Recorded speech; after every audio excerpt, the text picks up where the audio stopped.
Hi friends, I am Sunit संगे from ब्रेनविश investment और आज हम डिटेल लेवल पे क्वांटिटेटिव एनालिसिस करेंगे आईटी कंपनीज का। तो लास्ट 2 इयर्स से आईटी कंपनीज ने जबरदस्त रैली दी है। उसका प्राइमरी रीजन है कि अगर आप लास्ट 10-12 इयर्स पहले देखोगे तो आईटी स्पेंडिंग की ग्रोथ जो है लगभग 2 से 2.5% की हो रही थी अक्रॉस वर्ल्ड, और लास्ट कुछ साल से धीरे धीरे जो है टेक्नोलॉजी पे अपने आप में स्पेंडिंग जो है बढ़ गई है अक्रॉस वर्ल्ड जितनी भी कंपनीज है। और पैंडेमिक ने ये चीज को और ज्यादा एक्सेलरेट कर दिया। जो कंपनीज जो है डिजिटल टेक्नोलॉजीज को ऑलमोस्ट 20% अडेप्ट की थी करंटली, और नेक्स्ट कुछ सालों में जो नेक्स्ट 10 इयर्स का प्रोग्राम था उसको एक्सेलरेट करके 3-4 इयर्स के अंदर प्लान हो गया। तो ऑलमोस्ट 80% कंपनीज आज के टाइम पे जो पुरानी टेक्नोलॉजी में जो लगातार अपने आप को अपडेट कर रही है मॉडर्न टेक्नोलॉजीज में। तो यहाँ पे इसीलिए जो है आईटी सर्विसेज के अंदर कंपनीज को बड़े बड़े प्रोडक्ट्स, नए नए इमर्जिंग टेक्नोलॉजी के प्रोडक्ट्स को इंप्लीमेंट करने के लिए Indian IT vendors, Indian IT service companies को लेवरेज करना पड़ता है। तो इसलिए जो है इंडियन आईटी सर्विस कंपनीज की जबरदस्त ग्रोथ भी हो रही है और बहुत ही जबरदस्त हायरिंग भी हो रही है। टैलेंट रिटेंशन मुश्किल हो गया है, एट्रिशन बहुत हाई है, लोगों को 100% की हाइक इजीली मिल रही है। इस तरीके की सिचुएशन जो है लास्ट 2 ईयर से हमने देखा है, और ये पैंडेमिक के बाद चीजें और ज्यादा एक्सेलरेट हो गई है। तो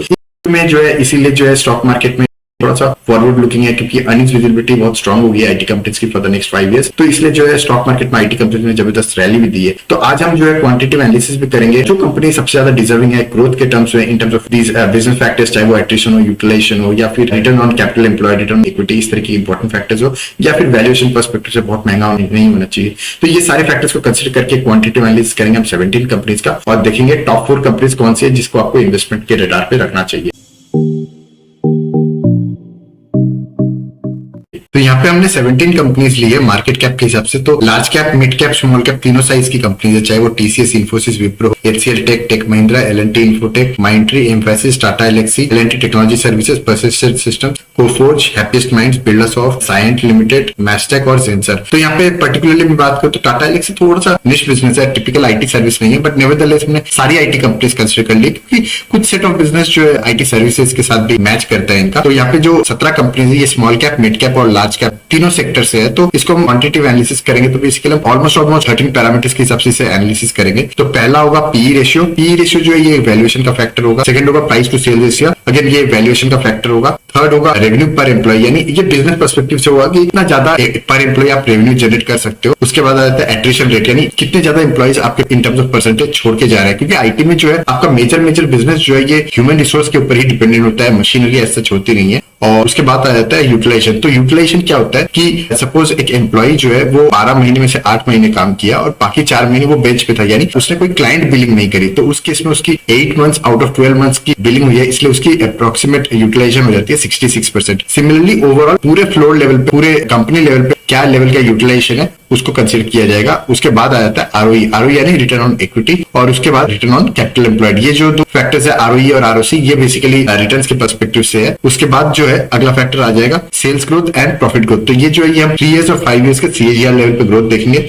उसके बाद आ जाएगा डेट टू इक्विटी रेशियो, जो बेसिकली कंपनी का किस तरीके का डेट वर्सेस इक्विटी का किस तरीके का रेशियो है वो समझेंगे। उसके बाद है ऑपरेटिंग प्रॉफिट मार्जिन, यानी कितनी एफिशिएंसी के साथ कंपनी अपने बिजनेस को चला पा रही है। उसके बाद आता है डेटर डेज, यानी कितना फास्ट में ड्यूज को कलेक्ट कर सकते हो। उसके बाद आ जाता है इंस्टीट्यूशनल होल्डिंग। तो इंस्टीट्यूशनल होल्डिंग में हम क्या करेंगे, promoter holding, FII holding plus DII holding, ये तीनों को कंसिडर करके इसकी क्वांटिटेटिव एनालिसिस में कंसिडर करेंगे। तो ये जो बेसिकली 13 पैरामीटर्स है इनके हिसाब से हम क्वांटिटेटिव एनालिसिस करेंगे। तो सबसे पहला फैक्टर आ जाएगा पी रेशियो। तो पी रेशियो जो है, जैसे मैंने अपने पास्ट में काफी सारे वीडियोस में कहा है, पी रेशियो ये जितना ज्यादा होता है उतना महंगा माना जाता है बिजनेस। तो टाटा एलेक्सी जो है 100 के पी रेशियो पे है, तो इसीलिए इसे देते हैं 1 पॉइंट। और वही सबसे कम जो है साइएंट का 21 का पी रेशियो है, तो इसीलिए इसे देते हैं 17 पॉइंट्स। अगला फैक्टर आ जाएगा प्राइस टू सेल्स रेशियो। अगर price to sales ratio valuation का फैक्टर है, तो यहाँ पे आपका जो मार्केट कैप के हिसाब से आपकी जो सेल्स जो है, रेवेन्यू जो है, उसका रेशियो निकाला जाता है। तो टाटा एलेक्सी का सबसे महंगा है, अगेन 1 पॉइंट मिलता है। वहीं जेंसर टेक्नोलॉजी को 2.14 है, सबसे कम है, तो इसीलिए जेंसर टेक्नोलॉजी को हम 17 पॉइंट्स देंगे।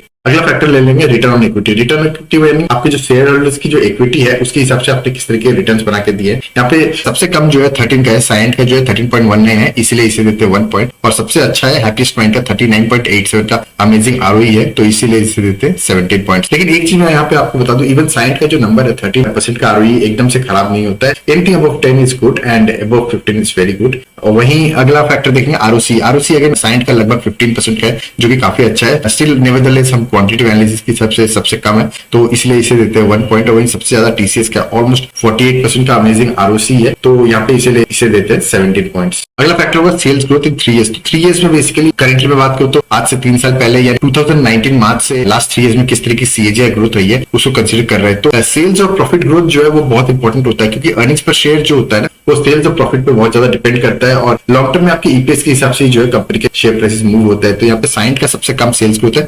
1.83% का सीएजीआर ग्रोथ है लास्ट 3 इयर्स में, तो इसीलिए इसे देते हैं 1 पॉइंट। और वहीं सबसे ज्यादा मैस्टिक का ऑलमोस्ट 28% का अमेजिंग सेल्स ग्रोथ है, तो यहाँ पे इसीलिए देते हैं इसे 17 पॉइंट्स। अगला फैक्टर देखेंगे सेल्स 5 इयर्स की सीएजीआर ग्रोथ। तो बिरला सॉफ्ट की सबसे कम है, ऑलमोस्ट 2% की है, तो बिरला सॉफ्ट को हम 1 पॉइंट देंगे। वहीं सबसे ज्यादा जो मैस्टिक का है, और इसीलिए इसे देते हैं 26% का ग्रोथ है लास्ट 5 इयर्स में सीएजीआर टर्म्स में, तो इसलिए 17 पॉइंट्स देंगे।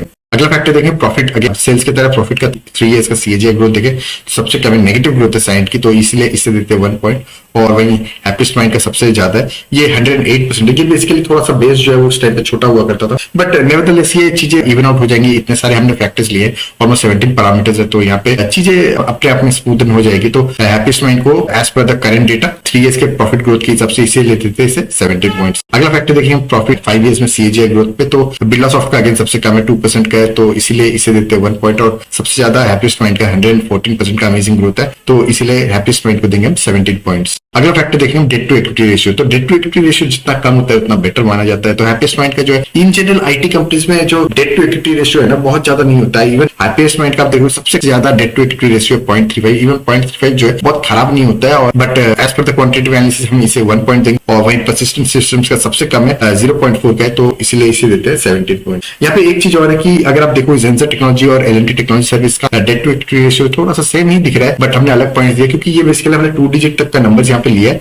लेकिन एक्चुअल में जो है ये 2 डिजिट्स के बियॉन्ड भी नंबर है, तो उस हिसाब से अकॉर्डिंगली वो पॉइंट्स आ गए। एंड सिमिलरली इन्फोसिस, टाटा एलेक्सी और बिरला सॉफ्ट के बीच में सेम सिनेरियो है। एनीवे बहुत ज्यादा मैटर करेगा नहीं, क्योंकि बहुत ज्यादा गैप है नहीं in terms of even points. और जितने भी हम फैक्टर्स देखेंगे वो सही में अगर कोई कंपनी डिजर्विंग होगी तो वो अपने आप नंबर्स के हिसाब से वो overall total summation of points पे आ जाएगी। तो अगला फैक्टर देखिए हम ऑपरेटिंग प्रॉफिट मार्जिन। तो ऑपरेटिंग प्रॉफिट मार्जिन यानी ऑपरेशनली आपके जो कोर एक्सपेंसेस है वो कोर एक्सपेंसेस के बाद आपके जो प्रॉफिट्स होते हैं वो किस तरीके के प्रॉफिट मार्जिन है, इसलिए जितना ज्यादा होता है उतना बेटर माना जाता है। तो बिरला सॉफ्ट का सबसे कम है 15% का है, हालांकि 15% का प्रॉफिट मार्जिन जो है एकदम से खराब नहीं कहूंगा मैं, but nevertheless just like other factor जो क्वांटिटी एनालिसिस के हिसाब से जो नंबर्स आएंगे हम उसी को कंसीडर करेंगे और उसी आपसे पॉइंट्स देंगे। कोई इमोशनल एंटेंगलमेंट होगा नहीं, जो है वही हम कंसीडर करेंगे। तो यहाँ पे बिरला सॉफ्ट को 1 पॉइंट देंगे। वहीं टाटा एलेक्सी का सबसे ज्यादा 30% का ऑपरेटिंग प्रॉफिट मार्जिन है, तो टाटा एलेक्सी को हम देंगे 17 पॉइंट्स। अगला फैक्टर लेंगे हम डेटर डेज। तो आपका पेमेंट जो आप अपने जो क्रेडिट के हिसाब से जो पेमेंट है अपने कस्टमर से कितना ज्यादा टाइम लगता है आपको कलेक्ट करने में, तो जितना ज्यादा टाइम लगता है वो उतना नेगेटिव माना जाता है। तो एलएनटी टेक्नोलॉजी सर्विस को ऑलमोस्ट 3 मंथ्स लग जाते हैं, 82 डेज लग जाते हैं, तो एलएनटी टेक्नोलॉजी सर्विस को हम 1 पॉइंट देंगे। और वही सबसे कम जो है एम्फैसिस को लगता है, ऑलमोस्ट 35 डेज में जो है अपना पेमेंट रिकवर हो जाता है, तो 17 पॉइंट देंगे हम एम्फैसिस को।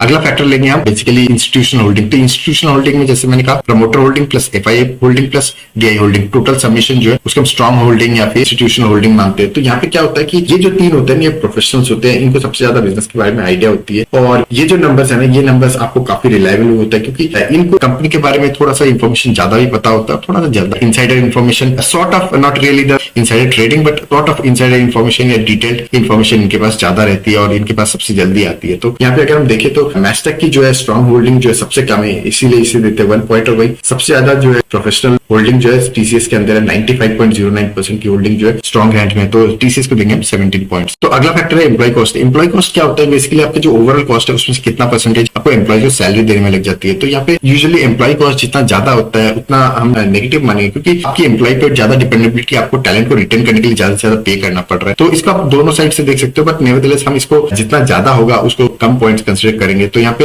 एम्प्लॉय कॉस्ट की हिसाब से देखें तो जेंसर टेक्नोलॉजी का सबसे ज्यादा है, 61.1% का है, तो इसलिए इसे देते हैं 1 पॉइंट। वही सबसे कम जो है साइंट का ऑलमोस्ट 49% का जो है एम्प्लॉय कॉस्ट है, तो इसलिए इसे देते हैं 17 पॉइंट्स। अगला फैक्टर देखें रेवेन्यू पर एम्प्लॉय। तो आप कितनी ज्यादा रेवेन्यू अपने पर एम्प्लॉय जनरेट कर सकते हो अपने कस्टमर से, तो दैट एक्चुअली डिनोट्स कि आप कितना कटिंग एज टेक्नोलॉजी पे या कितने हाई एंड टेक्नोलॉजी पे आप काम कर रहे हो। क्योंकि आईटी में क्या ऐसा रहता है कि आप जितनी न्यू एज टेक्नोलॉजी पे काम कर रहे हो आपकी बिलिंग और आप क्लाइंट से उतना ज्यादा पर रिसोर्स चार्ज कर सकते हो। तो यहाँ पे हैप्पीस्ट माइंड की सबसे कम है 25 लाख की रेवेन्यू है पर एम्प्लॉय, और इसलिए इसे देते हैं 1 पॉइंट। वही सबसे ज्यादा जो है मैस्टेक का ऑलमोस्ट 43 लाख पर एम्प्लॉय की ये रेवेन्यू जनरेट कर पाते हैं, तो इसलिए इसे देते हैं 17 पॉइंट्स। अगला फैक्टर देखें हम यूटिलाइजेशन। तो यूटिलाइजेशन जो है बेसिकली जैसे मैंने कहा कि आपका पर एम्प्लॉय जो है वो साल के अंदर कितने परसेंटेज ऑफ टाइम जो है क्लाइंट बिलिंग के अंदर था, एक्चुअली रेवेन्यू जनरेट कर रहा था। तो यहाँ पे टीसीएस और एचसीएल ये दोनों का डेटा इन लोग कभी रिवील नहीं करते, maybe due to some business confidentiality, but यहाँ पे इसलिए इसे देते हैं 1 पॉइंट। और वहीं उसके बाद सबसे कम है विप्रो का 75.6%, तो विप्रो को हम देंगे 2 पॉइंट्स। और वहीं सबसे ज्यादा जो है टेक महिंद्रा का ऑलमोस्ट 86% का यूटिलाइजेशन है, तो इसीलिए इसे देते हैं 16 पॉइंट्स।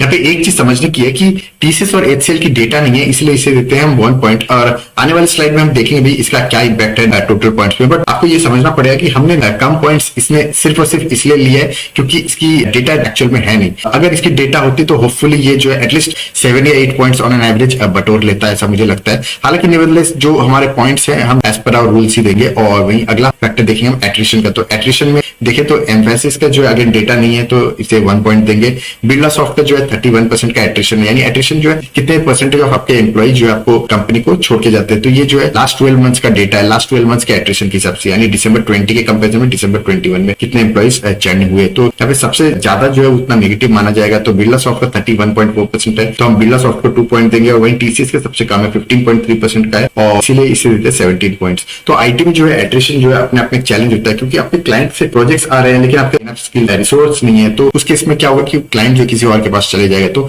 एट्रिशन जो है बहुत इंपॉर्टेंट हो जाता है। ओवरऑल हम टोटल पॉइंट के हिसाब से देखें तो हमने सारे फैक्टर्स कंसीडर कर लिए, चाहे वो रिटर्न के पर्सपेक्टिव से रिटर्न ऑन इक्विटी हो, रिटर्न ऑन कैपिटल एम्प्लॉयड हो, या डेट टू इक्विटी रेशियो हो, इन टर्म्स ऑफ एफिशिएंसी हम डेटा डेज है, या फिर ऑप्टिक प्रॉफिट मार्जिन है, या सेल्स एंड प्रॉफिट ग्रोथ के हिसाब से हमने फैक्टर्स कंसीडर किए। बिजनेस एंगल से हमने एट्रिशन, यूटिलाइजेशन और रेवेन्यू पर एम्प्लॉय जैसे फैक्टर्स कंसीडर कर लिया। और सबसे इंपॉर्टेंट कि अगर बिजनेस अच्छा भी है तो वैल्यूएशन पर्सपेक्टिव से हमने प्राइस टू सेल्स और प्राइस टू अर्निंग रेशियो, ये सारे फैक्टर्स को हमने कंसीडर कर लिया। तो मोटे मोटे में ये जो जितने जो फैक्टर्स होते हैं ये कंपनी का हेल्थ जो है अपने आप में अच्छे तरीके से डिटेक्ट कर लेते हैं, और हमारा कोई मैनुअल इंटरवेंशन नहीं होता, कोई इमोशनल बायस नहीं होता। जो एक्चुअली जो कंपनी डिजर्विंग होती है वो अपने आप में नंबर 1 या नंबर 2 आ जाती है। तो यहाँ पे ओवरऑल पॉइंट्स के हिसाब से देखें तो सबसे कम जो है 102 पॉइंट्स है साइंट के, तो इसलिए इसे देते हैं 17 रैंक है। उसके बाद सेंसर टेक्नोलॉजी है 16 रैंक पे, बिरला सॉफ्ट है 15 रैंक पे, पर्सिस सिस्टम्स है 14 रैंक पे, विप्रो है 13 रैंक पे, एल&टी टेक्नोलॉजी सर्विस है 12 रैंक पे, टेक महिंद्रा है 11 रैंक पे, एम्फेसिस है 10 रैंक पे, कोफोर्ज है 9th रैंक पे, टाटा एलेक्सी है 8 रैंक पे। तो टाटा एलेक्सी जो है ये टिपिकल आईटी सर्विस कंपनी है, लेकिन अगर हम आईटी सर्विस के हिसाब से कंपेयर करें तो ये somewhere in the mid range है।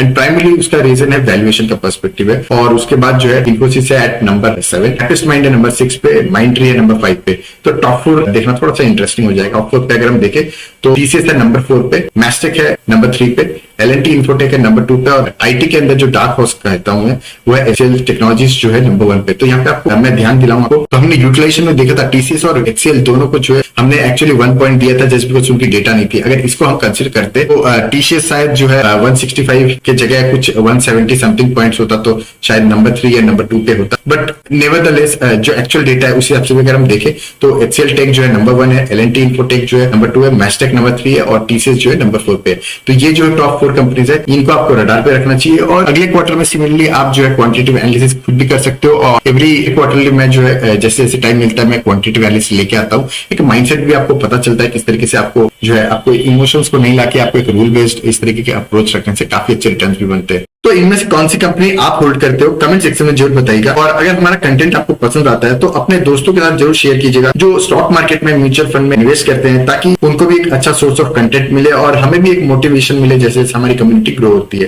That's all for today, thank you. तो यहाँ पे मैं एक डिस्क्लेमर दे दूं, तो ये कोई बाई और सेल की रिकमेंडेशन नहीं है, ये बेसिकली लर्निंग पर्पस से वीडियो बनाई गई है ताकि आप ये सीख सको कि एनालिसिस किस तरीके से करना चाहिए और किस तरीके से हमें अपने इन्वेस्टमेंट्स को देखना चाहिए। और अगर आपको यूजफुल लगे तो हमारा टेलीग्राम चैनल है रेनबेस इन्वेस्टमेंट, जिसको आप सर्च करके ज्वाइन कर सकते हो। That's all for today, thank you.